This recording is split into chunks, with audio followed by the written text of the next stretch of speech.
这边20桶汽油已经验完了，装船吧。等一等，等一等，都给我等一等，暂停装船。罗德里先生，停，暂停装船。不是等我们验收完毕8点钟你再过来收款吗？我刚刚收到美国供货方的紧急电报，这批货现在不能用港币结算，必须全部改付成美元。什么？大本営の考えはマカオを過去の香港に置き換えるということですか。日本が香港及び東南アジア全域を掌握すれば、マカオは皇軍に包囲された中国南海全域、さらには西太平洋全域において唯一の孤島となる。ポルトガルがマカオに駐留させているわずかな兵力では、我々が本気になって攻め込めば倒すのは朝飯前だ。だから直ちにマカオを占領するのか、それとも一旦保留するのか、この問題に対する君たちの専門的見解が出てくるのを待つ。罗德里先生，您总得讲点道理吧？澳门的交易向来都是用港币结算，这么短的时间，小小一个澳门，我上哪弄这么多美元啊？澳门地方是很小，但是不是还有香港的吗？可我们的船必须在上午8点前出发，香港的银行和外汇市场9点才营业，这根本来不及啊！一句话，除非你们改付成美元，否则这交易取消。现在唯一的办法，只能是派一艘快艇把这批货款送到香港，兑换成美元。但香港外汇交易市场9点才能营业，这么大笔美元，光是兑换都不是一时半会的事儿。就算是换完了，等再赶回澳门，恐怕来不及啊。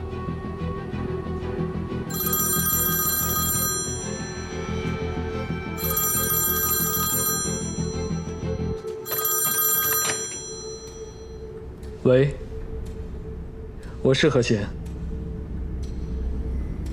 林大哥，这么多美元，今天就要换好？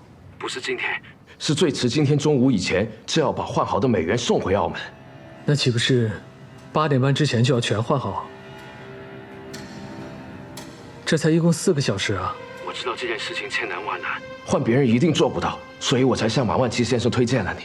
马万祺，恒丰裕的马老板。对，这笔生意是我们合伙做的，他是大股东。林大哥，谢谢你这么想着我，给我介绍了这么一大笔生意。但这笔生意，我不能接。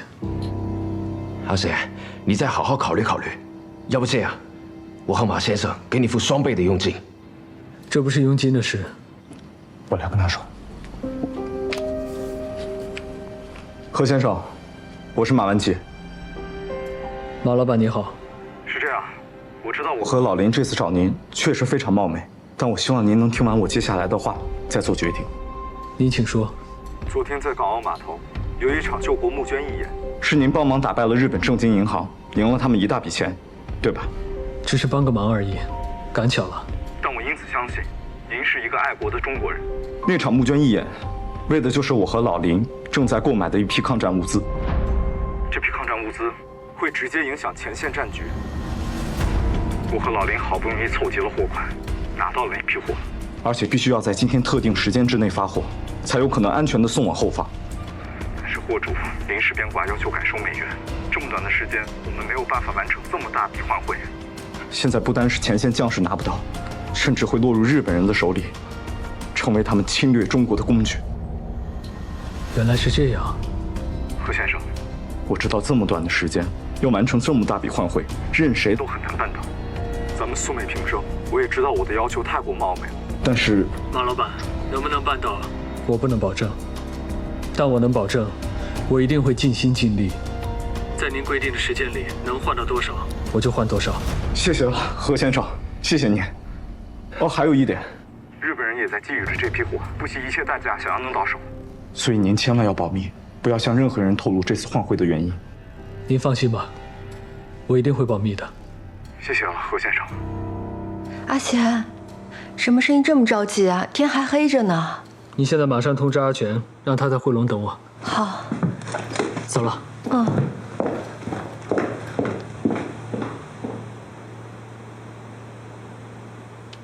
这么大单子，还要得这么急？你从哪里接的呀？客户是谁你就别问了，我答应过要保密的。老吕，我向你保证，客户是正经的商家，只是出了一些紧急的情况，临时需要帮忙。行，有你做保证，别的我都不问了，好吧？需要我做什么？你号里有多少美元，我全都要了。全要吗？对。另外，金融界的同行太多了，我一个人实在跑不过来。我这里呢，开了一个单子，你看能不能帮我跑几家？这几家我都熟，没问题，交给我吧。那就太谢谢你了。总之一句话，所有的美元我全都要了。7点半之前让他们务必送到汇龙，阿全会统一跟他们结算。好，多谢。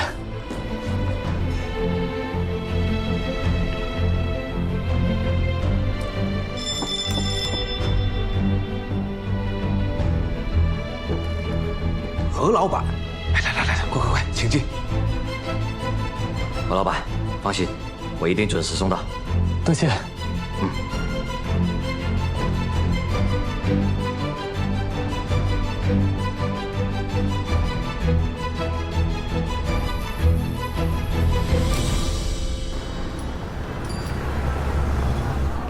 泰华银号1600。好的，谢谢。老板，恒丰玉的沉香里接到了。陈经理，辛苦了。哪里啊，辛苦您了，何老板。这是我拿过来的港币，全在箱子里面。您这边的情况怎么样？金融街各家银号我全都联系过了，所有的美元都在这儿，这是总数。还差6000美元。对，整个香港的金融街没有更多的美元了，剩下的6000恐怕只能等到银行开业了。银行9点才开门，我拿了美元之后要马上赶回澳门，如果不在中午前赶回去的话，那批货就发不成了。哦，对，汇丰银行的首席会计师是个中国人，姓乔，听说平时他也挺愿意帮助中国人的。陈小李，您知道这位乔先生的住址吗？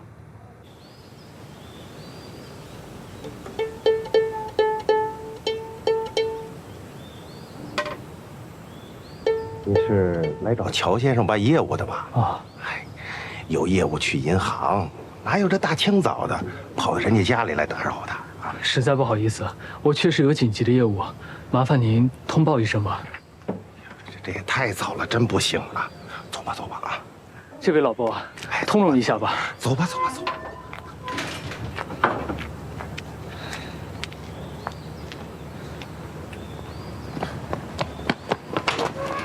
何先生，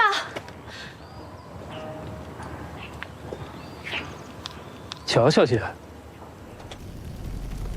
弟兄们追了一路，原本以为黄公杰会就近逃往澳门，没想到这狗东西知道我们会去堵他，直接过了伶仃洋，奔了香港。香港现在还在通缉他，这个仆街啊，肯定待不久，会想办法往别的地方逃。马上派人到香港的哨站，发出江湖追杀令，对黄公杰杀无赦。何先生，什么客户啊这么重要，连银行开门都等不了？对不起啊，乔先生，我答应过客户要保密，我可以保证这笔外汇的用途合理合法，只是客户的情况特殊，要得急而已。是啊。哎呀，哥，你怎么这么啰嗦啊？你们汇丰的客户你不也得保密吗？而且昨天晚上我跟你说人家何先生，你还跟我说人家多么了不起，想要跟人家认识呢。现在人家都上门了，有事情请你帮忙，这点小忙你不肯帮啊？我没说不帮忙啊，只是6000美金，它也不是一笔小数目，要提前兑还，需要跟银行的司库提前打招呼，要临时到金库里借调出来，我总得给人家个理由吧？理由就是帮朋友啊。乔先生，如果是我自己的事情，我一定不会给您添这个麻烦，但真的是客户的事情事关重大，所以我只能来向您寻求帮助了。没关系的，哥，你别啰嗦了，这点小忙，帮吧。我没说不帮忙。哎，我帮，我这就打电话。那就太谢谢您了。你还是谢谢殷婉吧，她比较欣赏你。多谢。号外！日军偷袭珍珠港，对美宣战。号外！日军偷袭珍珠港，对美宣战。吕老板，一会儿再吕老板好一遍。吕老板，吕老板，不好了！什么事啊？这么着急？哎呀，不好了！刚刚电台报的新闻，日本偷袭了珍珠港，跟美国开战了。What did you say? Is that true?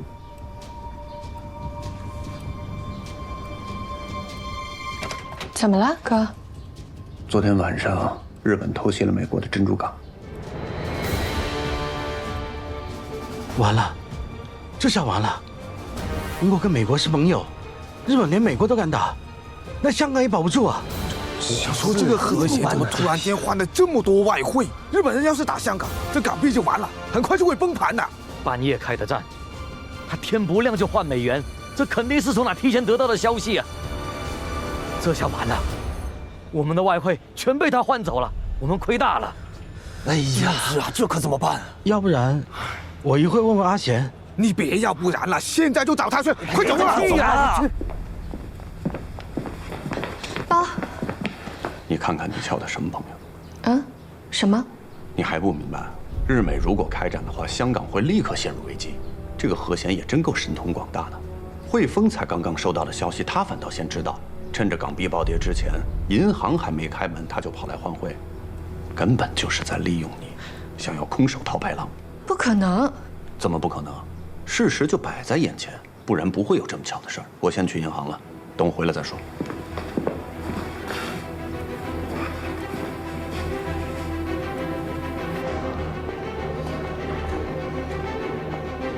何贤在这儿呢，何老板，何贤，何老板，我的钱呢？何老板，我的美元呢？赶紧把我的钱换回来！就是把我们的钱换回来，还给我们的呀，还钱！发生什么事了？你还装什么糊涂？赶紧把我们的美元换回来！赶紧换回来呀！把我们的美元换回来啊！换回来啊！行。阿贤，你跟我说实话，你是不是提前知道消息了？提前知道什么消息啊？美日开战呢？要不然你那么着急把所有银行的美元都兑走，是为什么？美日开战了？你装什么糊涂啊？这时候有你这样磕同行的吗？就是啊，你这也太不仗义了，太不仗义了！不能这么做。好了，阿贤，我不管你是真的没有消息，还是假的没有消息，把大家给你的美元换回来，我们就当这个事情没有发生过，好不好？老吕，这恐怕不行。为什么？找你们换美元也是受人所托，现在钱已经换了，我也通知客户了，客户急需这笔美金来救急，我也不能耽误了人家的大事。好，那你告诉大家，这个客户他是谁？这笔美元的用途又是什么？对不起，我答应过客户要保密，不能说。你今天还在这找借口呢？你倒是说啊！是啊，你别听我你说话，行了，好了。何贤，我带同行再问你最后一次，这笔美元能退，还是不能退？老吕，如果给大家造成了任何的损失，我只能说声抱歉了。有这事吗？你走来了。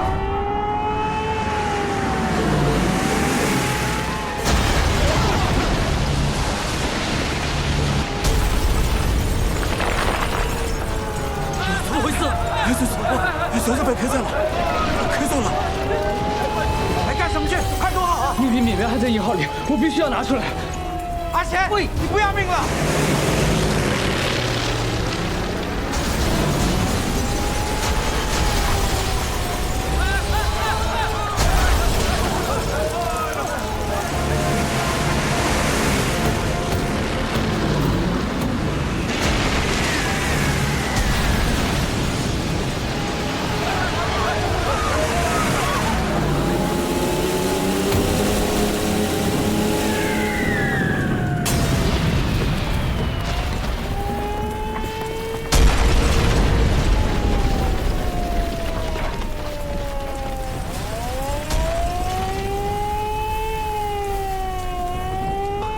阿全，陈香林，贤哥，我在这儿呢。阿全，用力！怎么样？我没事。陈向礼呢？里面呢？陈向礼，陈向礼，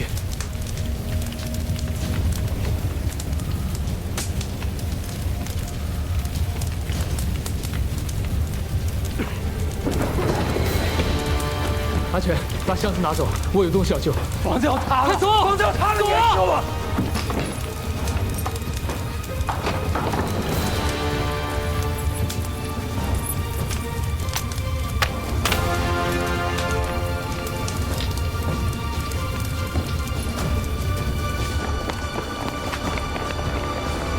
怎么就你一个人啊？阿贤呢？还在里面呢。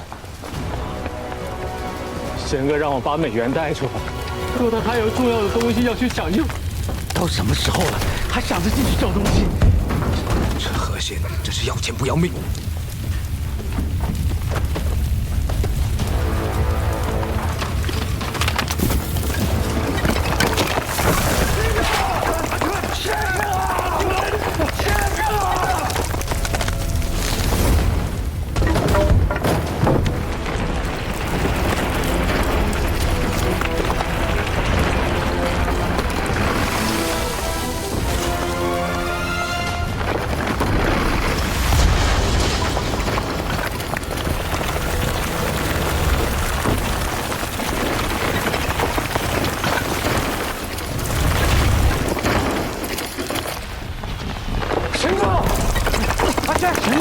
怎么样？受伤了吗？李元呢？在这儿，放心吧。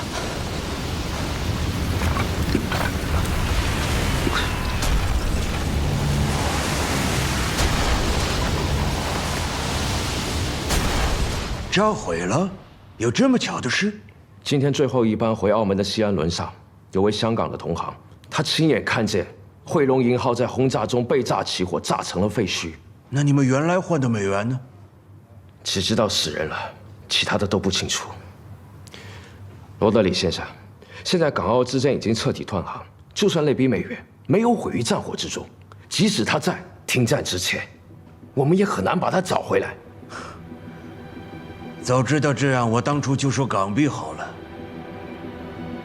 罗德里先生，如果我没猜错的话，根本不是美国供应商要求更换美元，而是您第一时间得到了开战的消息，这才要求改付美元，是这样的。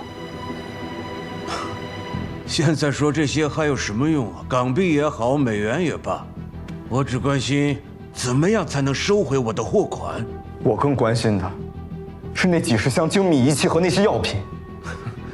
连前面的货款都还一分没有付呢，你还想要剩下的货？我知道，接下来的货您肯定不会再给我了。但是我有一个请求，保留那批货，绝不能卖给日本人。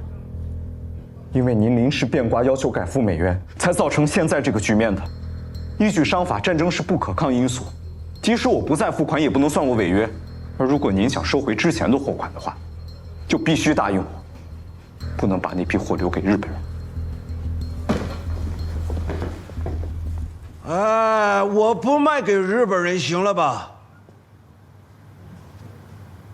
你就一定能保证付款吗？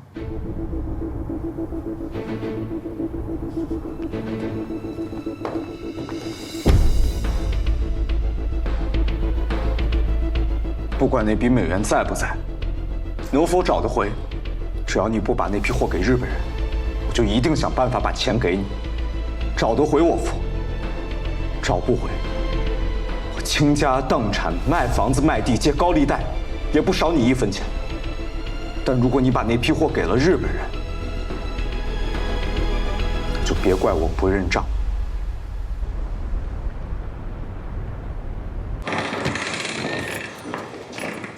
阿贤，回来了，你先坐下，我看。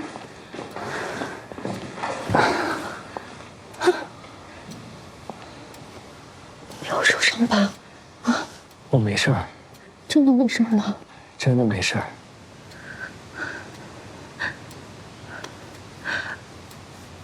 阿全，他从美元回来的时候，跟我说了汇龙被炸的事情，吓得我魂都快没了。都炸成这样了，你还往里冲？以后别这样了好吗？啊，有什么事情比命还重要啊？放心吧。那箱美元呢？在阿爸那儿呢。等一下，阿爸听到了一些你的闲话，不太高兴。我知道了。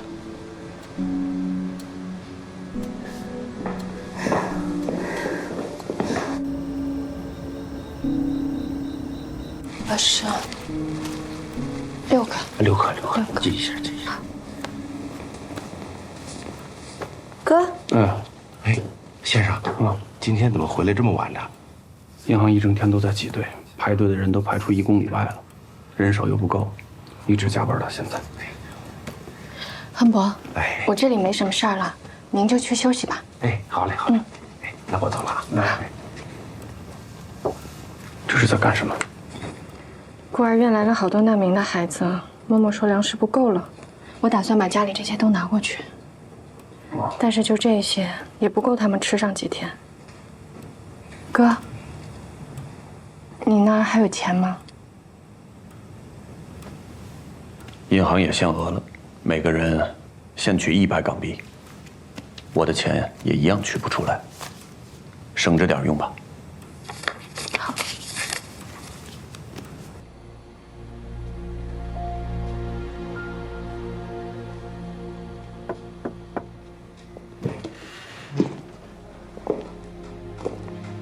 阿爸，我回来了。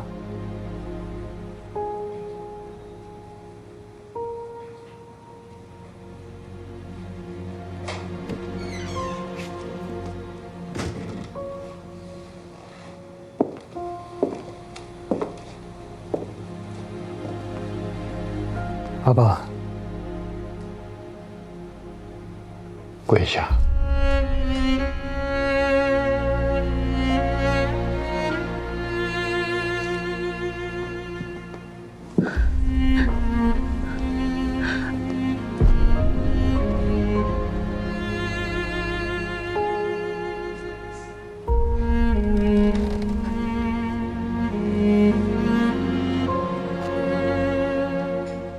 列祖列宗在上，如实回话。是。今日一日，生意可有不成？并无不成。承诺可有失信？未曾失信。其遗嘱是否事事对得起祖先教诲、天地良心？和贤诸事，无违本分，对得起良心。胡说八道！当着祖宗的面还敢撒谎！我打死你这不仁不义、丢人现眼的东西！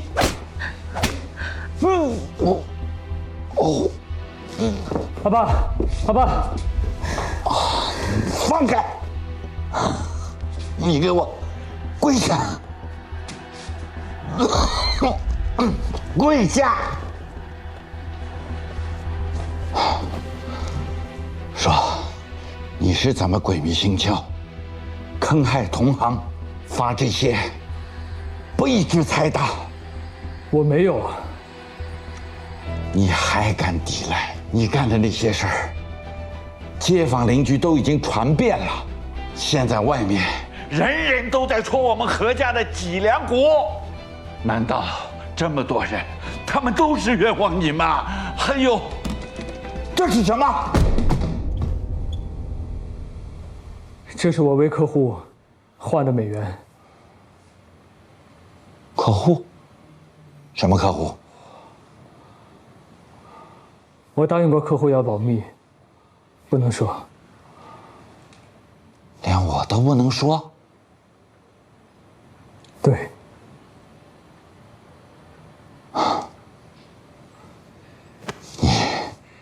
你接着说。阿爸，这一次我接单换汇，确实给同行造成了损失，但这完全都是巧合。我事先根本就不知道日本人会攻打香港。另外，我可以保证，客户是正经的商家，临时换汇完全是事出有因，而客户的这笔生意更关系着国家大义，所以儿子必须全力以赴。你说的都是真的？我向您，向祖宗保证，儿子说的每一句话全都是真的。我先信你这一回。你起来吧。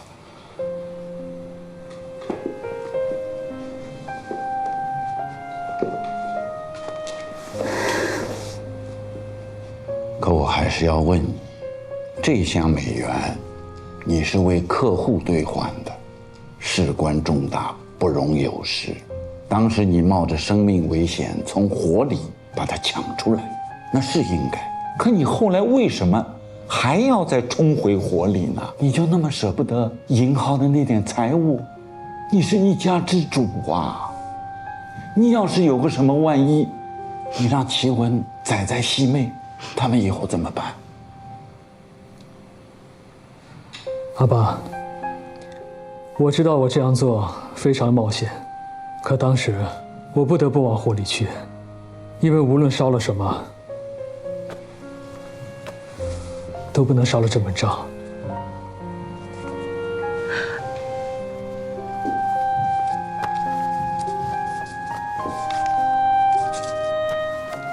汇龙的储户抵账，对，汇龙是家小银号，来汇龙存钱的大多都是家境一般、生活贫寒的人，他们把辛辛苦苦攒下来的血汗钱存到了汇龙，托我理财生妻，完全就是对我和对汇龙的信任。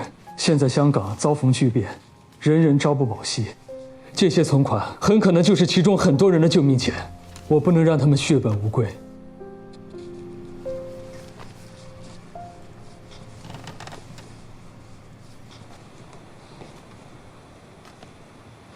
阿贤啊，这件事你做得对。那接下来你打算怎么办？当然是筹集资金，尽可能的为储户兑现存款。但现在汇龙的现金全都被烧了，无论是股市还是汇市，都因为战乱而停盘，带客户投的资也都提不了现。之前借给同行的那些钱，我跑了整整的1天，1分钱都没要回来。你告诉我，你还差多少？我大概算了算，把房子卖了，所有能凑的东西凑一凑，只能为储户兑现40%的存款。还差一大半啊！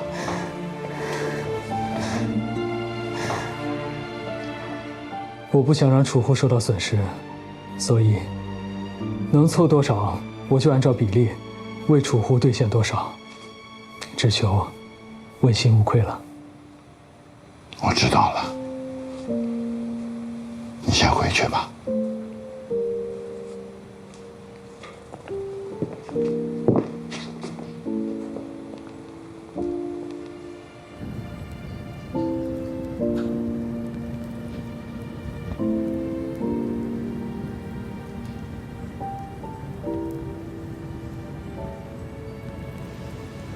启文，我有话跟你说。不用，刚才我都听见了。你呀，决定的事情就尽管去做，不用问我。对不起啊，今后恐怕你要跟着我过苦日子了。说什么呢？我们是夫妻，当然可以有苦一起吃啊。你放心，这家里有我啊，都会撑过去的。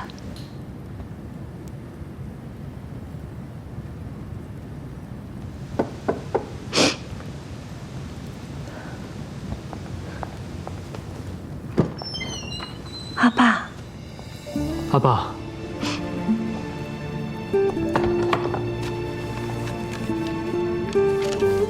这些啊，是我全部的家当了。你看看够不够？这是您一辈子的心血，是您的养老钱，我不能要。何家的名声比我这把老骨头要紧。阿贤啊，你坐下。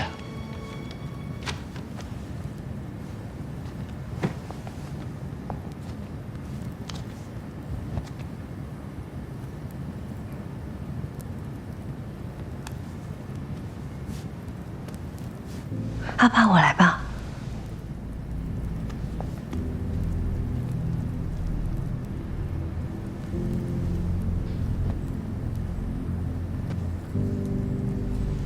生意可以垮，银号可以关，可是做人的良心不能丢。我已经是黄土埋了半截的人了。留着这些干什么呢？将来还不是留给儿孙的。可要是儿孙能够知道诚意二字，有钱没钱又有什么关系呢？把这花在做人的良心上，比花在哪儿都值。阿爸。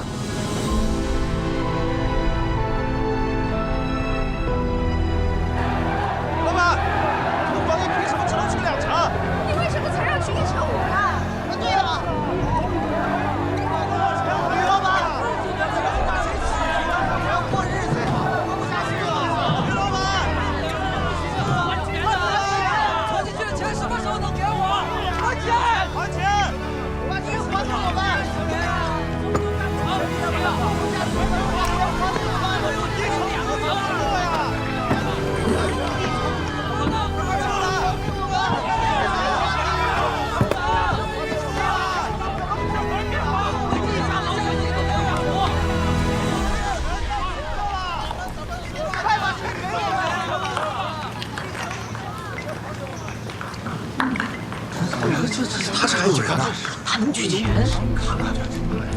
这谁呀？哎，何老板，汇龙真能取款吗？真的可以。那能取几成啊？凭存单足额兑现。您带存单了吗？哎，带了。哎，你慢点。阿全，567块5毛4。好。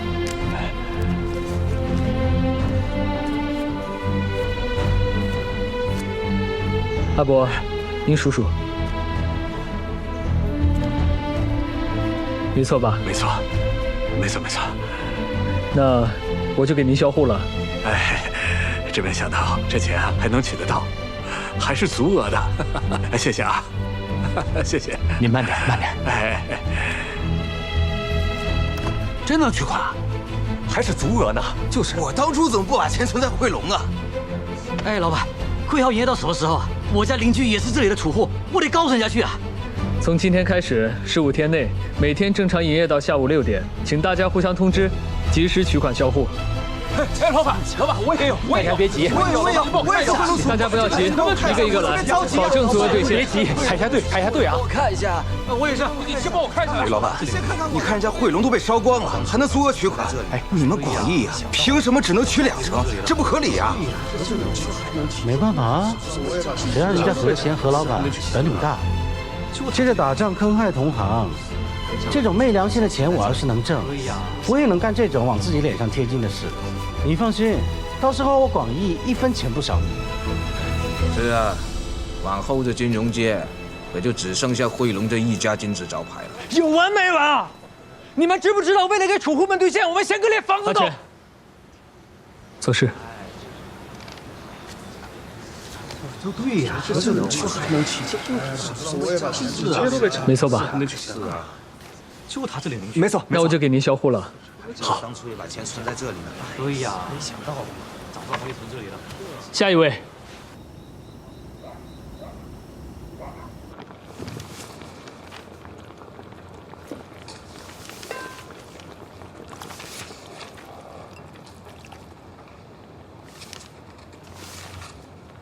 所有储户都兑完了。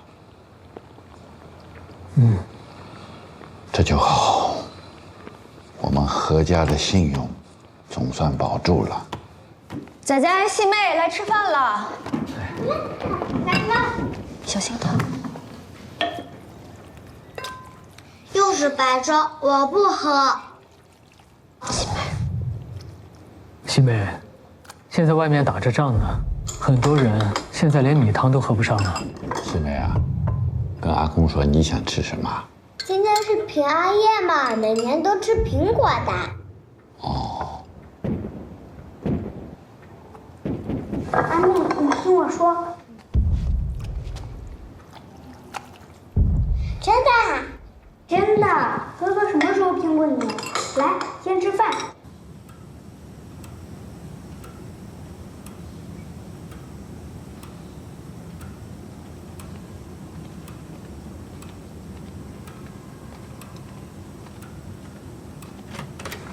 哎呦，先生回来了啊！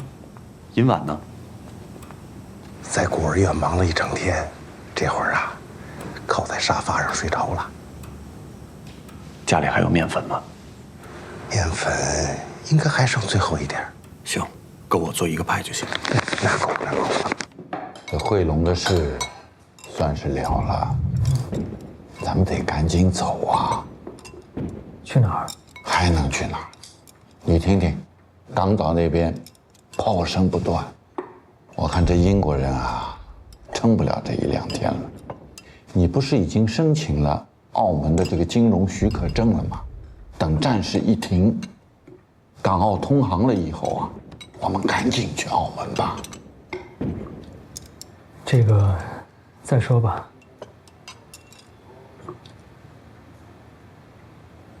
行，你再考虑考虑啊。哎呦，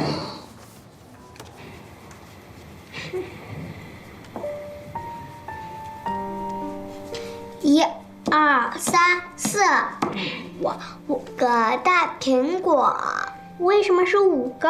愿阿公、阿爸、妈妈、谢妹和哥哥一人1个。对喽。可是哥哥画出来的苹果又不能吃。那我问你，平安夜为什么要吃苹果？平安夜吃苹果才保我们平平安安呀。那我告诉你，只要是苹果，不管是画下来的，还是用来吃的，都可以保我们平平安安。真的吗，哥哥？甜不甜？甜。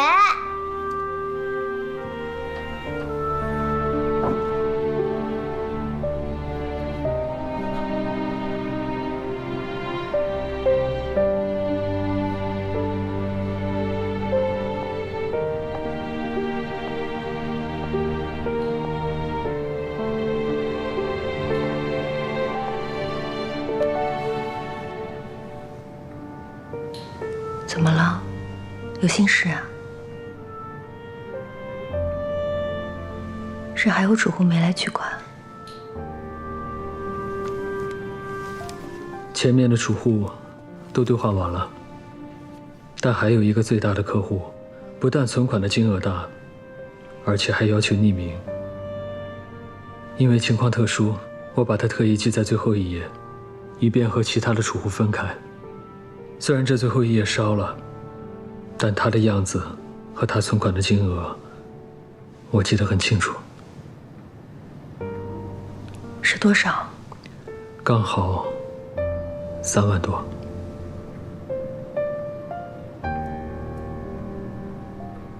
也就是说，如果这个人来取钱了，家里就空了。都过去10几天了，我不知道他为什么直到现在都还没出现，更不知道他到底会不会来取这笔钱。但明天才是惠龙公告取款期限的最后一天。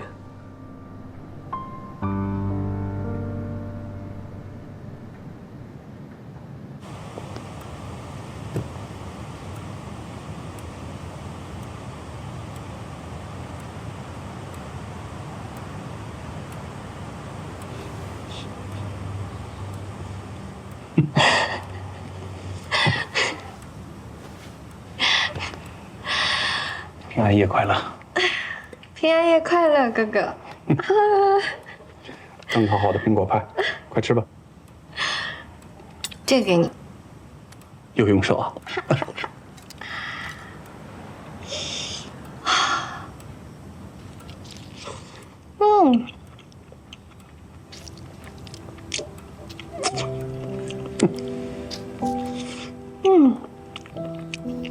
我就是想起了当年啊，你那个时候才7岁，那么大一张苹果派，一口气就全吃掉了，把神父和嬷嬷都吓坏了。我那不是饿坏了吗？一整天没吃东西。自那天以后，嬷嬷只要是平安夜，都会给你单独做一张苹果派，不管院里吃什么。等长大以后离开了孤儿院，就是你每年给我做了。以后不管是哪个平安夜，我都会给你按时按点做上这碗苹果派。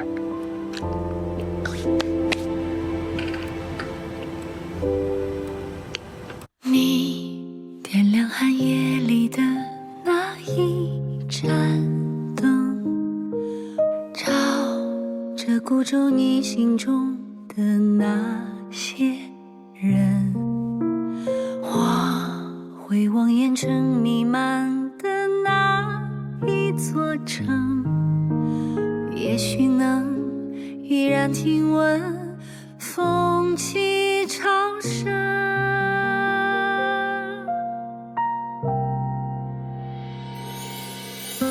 你是远方未熄灭的梦，是心中未尽的回声，是此刻穿越人间后夙愿的相逢。你是岁月未忘记的人，是眼中未冷却的永恒，是我会以余生去追寻的路程。你留下黎明前的那一扇门，向着洪流前行中的那些人，我走在万家灯火的那一座城，也许能悄然留存风中雨。